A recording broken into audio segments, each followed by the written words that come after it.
to Uber comrades on Patreon supporting the work of this channel there. My partner and Independent Left News, who will be on the channel this Thursday, 9 p.m. Eastern Time, 6 p.m. Pacific Standard Time. We're going to be doing a little bit of a live stream with them. So this is pretty interesting. It's obviously very clear was it over $2 trillion that the U.S. spent on the war and occupation of Afghanistan. That huge, massive amount of money and resources wasn't given to the most vulnerable and marginalized people in Afghanistan.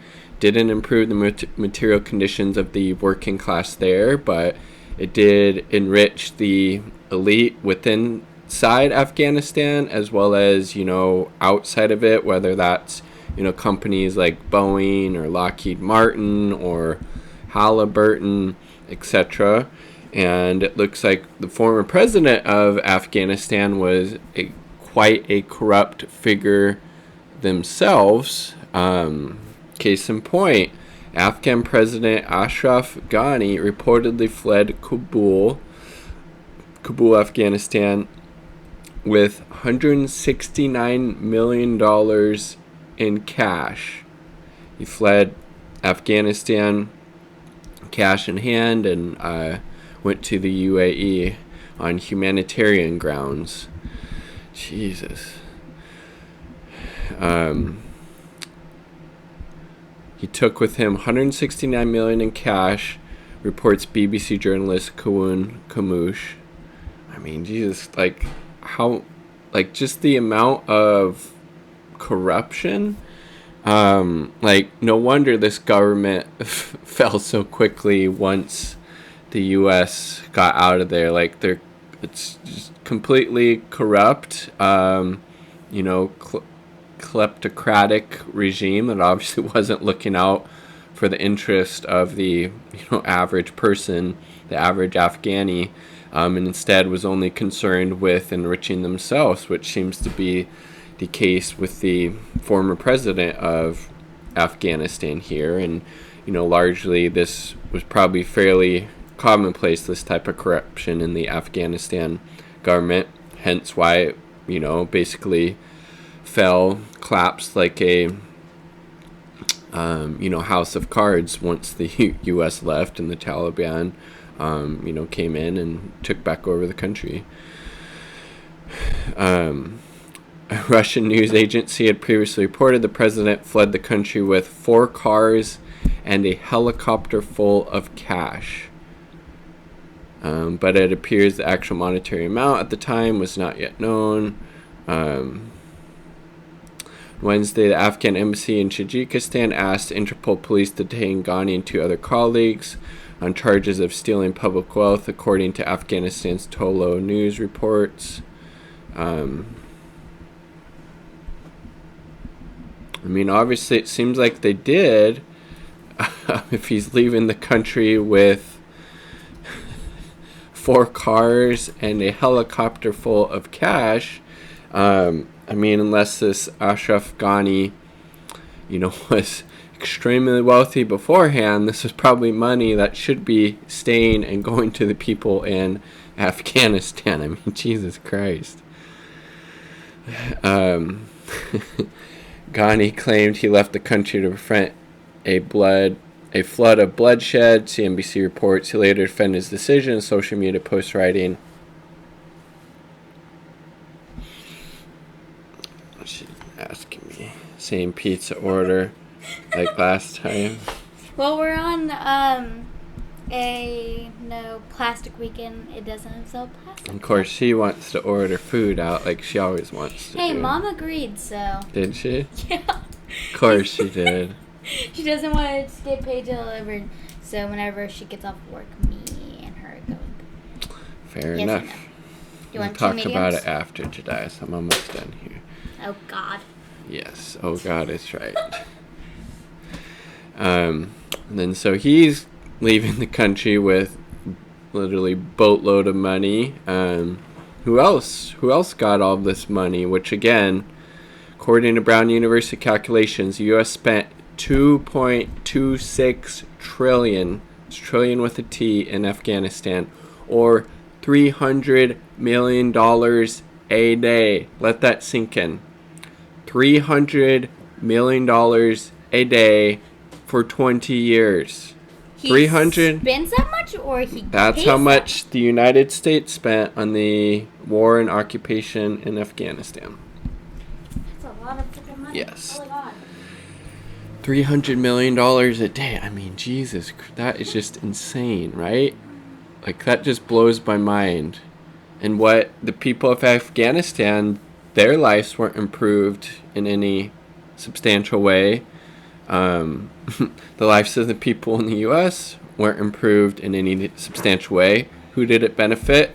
Benefited the elite in Afghanistan, like the president, who was fleeing the country with suitcases or a helicopter full of cash and the 4 cars. Also enriched, the elite, the global elite, as well as the, these huge, massive defense, these war corporations that profit off of, death and destruction of Afghanistan.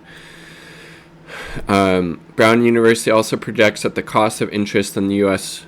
war Afghan debt will go up to $6.5 trillion by 2050. The opposite is true of U.S. armament manufacturers, who have come out of the long war as victors. Security contractors forever war, Boeing. If you had invested 10 grand in Boeing stock back in 2001, it would be worth $107,000 now. Big ticket defense contracts: B-1 bomber, B-52, C-17 cargo jet, V-22 Osprey, Raytheon. Third largest defense contract in the world. There, if you invested $10,000, you'd get $43,000. Lockheed Martin, valued at $133,000, so even more than Boeing's. General Dynamics, Northrop Grumman, corporate.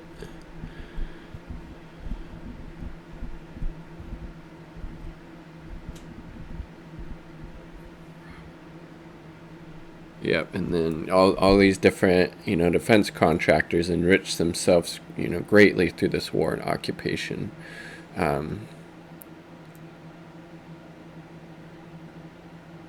ExxonMobil. And then, again, like, we had the stats. This is from the CIA's World Fact Book.